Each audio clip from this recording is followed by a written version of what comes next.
Trying to figure out how to get a raise can be everything from confusing to flat out frustrating. Believe me, I've been in your shoes countless times asking for a raise, but this video is a little bit different. I want to use my experience as an executive leader who's reviewed countless raise requests to teach you not only what not to do, but more importantly, how to actually land a raise. So lock in because we're about to get you paid. Here we go. Hey, look guys, this channel is completely dedicated to making you successful. And the best way to do that is to make you money, whether that be in your small business or in your 9-to-5 career. So do me a huge favor, hit that subscribe button before we lock in, because that's the best way to help this channel grow. Thanks. All right, let's hop into tip number 1. Assess yourself before you ever get started. You know what's worse than getting a no when you ask for a raise? Having the answer be no before you ever ask for a raise and you don't even know that that's the case. From a leadership perspective, you would be surprised, and we're often surprised, just how little self-awareness people tend to have when it comes time to ask for a raise. You see it on both sides. The person that's not ready for a raise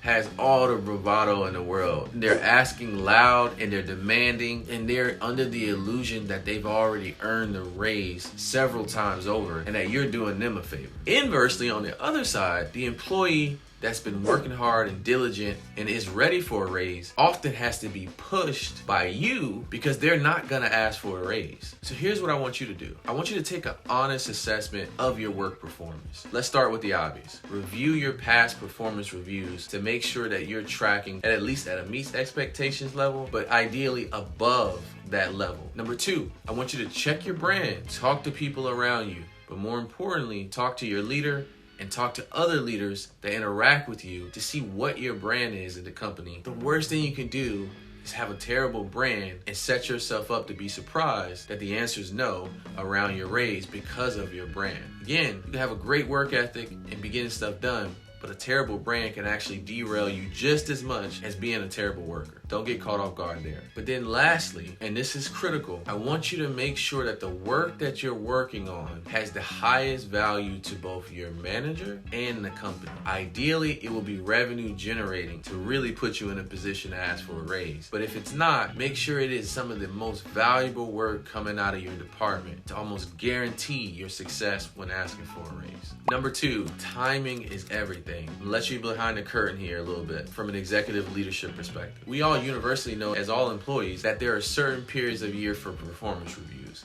And we all know that to be usually the end of the year, right?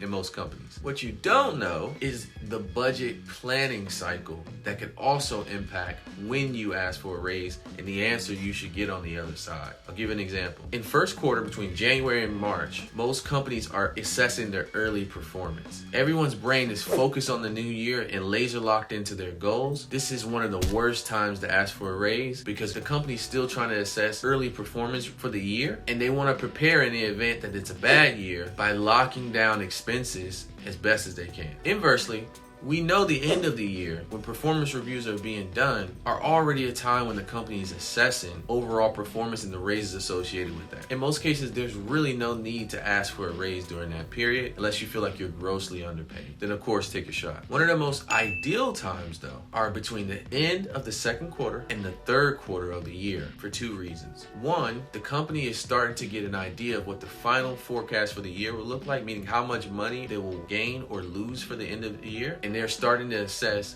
what they are able to do with that money and those funds. In the third quarter, most companies are starting to plan for the new year. They're starting to think about allocating their resources like headcount and the expenses associated to that in the third quarter. So what that means for you is this is one of the most ideal times if the company is trending in the right direction to ask for a raise. Take advantage of it. Number 3, prepare your case. Do not wing your request for a raise. Let me show you what that looks like. You come into your one-on-one with your boss and you surprise them with a request for a raise. It looks like this. Hey, I've been working really hard and I know that such and such is making this amount of money and I feel like I deserve more money. Tip 1 before we ever get started, never compare yourself to another employee when it comes to your raise. Yeah, you may deserve more based on your experiences, but it automatically puts the leader on the back foot and it automatically sets a nasty tone to start the raise because it takes the attention off of you and your actions and puts it on the broader group. Your leader should be able to do that for you, make sure the pay is balanced across the group. But even if they don't, your performance should make sure that you're getting the money you deserve. And if you're not, you're preparing to do that now in this video. Here's what a great situation looks like. Number one, you've prepared and assessed yourself accordingly so you know that your work has value and you can demonstrate line by line, case by case, how you've added value. Number two, you prepare your talking points, you kept them concise, brief, to the point, and you're ready to have a discussion with your boss that is one started in a one-on-one conversation and then followed up in an official email to solidify your request. And then when you step into that one-on-one, it plays out much smoother than if you were to freestyle, and it looks a lot like this. Hey, I'm glad you're excited about my performance. I'm excited about what I've done so far. As you can see, I feel like I'm adding value, and I appreciate you recognizing my value. But based on this value and my contributions, I want to formally request a raise of this amount that's in line with the industry average as well as my peers. Can you give me some of your thoughts on that? Perfect way to do it. Tip number 4, now is the moment of truth. You need to prepare for the answer. If it's a yes, wow, thank you for considering my raise request and thank you for approving it. I'm excited about continuing to add value for this company. I feel great being recognized for my efforts here. And I'm looking forward to the work I'm gonna do in the future. Perfect. But you also need to prepare if it's a no or a not right now. Here's some things you can do. Number 1, and this sounds strange, but you need to genuinely listen to the feedback that you've been given, because you may hear that there's something about your brand or your performance that you weren't privy to, or you were a little bit blindsided by that may be contributing to what the no is at this time. Don't skip past that. If it's some genuine feedback, take it, assess, and get prepared for the next ask a few months later when you've corrected the issues. If the facts aren't in line and your boss is on a different page than you, be prepared for their rebuttal or questions about your performance. That's where assessing your performance early on and preparing for the conversation gets you ready to have a nice little conversation about your raise. Be prepared for that pushback. And number 3, if it's a no on compensation and there's some other things that you want, like more PTO or some other benefits, have that in the tuck, ready to ask for that as well. Again, be prepared for what you actually want,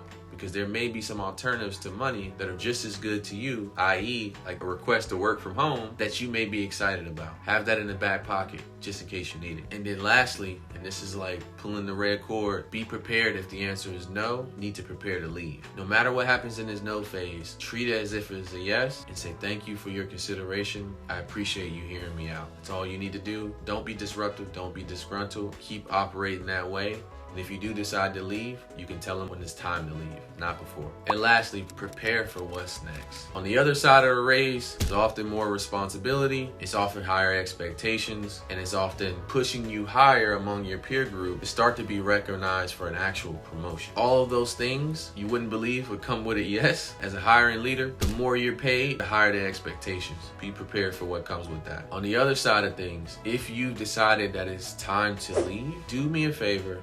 Do yourself a favor. Don't make an emotional decision. Take 48, 72 hours to think about what you've learned. And after you've gotten through the initial emotions of it, then start to plot your course for what's next. That could either be A, I'm going to stay at this company and I'm going to correct whatever the situation is and convince the leader that I deserve the raise. B, I'm going to get from under this leader and I'm going to go to another leader who may recognize my value more at the same company. Or C, I'm out of here and it's time for me to find another company. I got to hit the job board, got to hit LinkedIn, got to hit Indeed. And I know exactly where I want to go and what I want to do. And I may even take some free education and some certifications on my way out the door. Whatever the situation is, take a breath, prepare for what's next. Don't hop into this with a ton of emotion. Give it time to settle. And I guarantee you, you'll feel good with a plan, whatever your next steps are. Hey, look, guys, asking for a raise in itself can be intimidating, jarring, and every emotion you can think about. That being said, there's surefire principles, and I know we've laid those out today to make sure you're a success. Take your time, be prepared, assess the situation, and I guarantee you'll put yourself in a position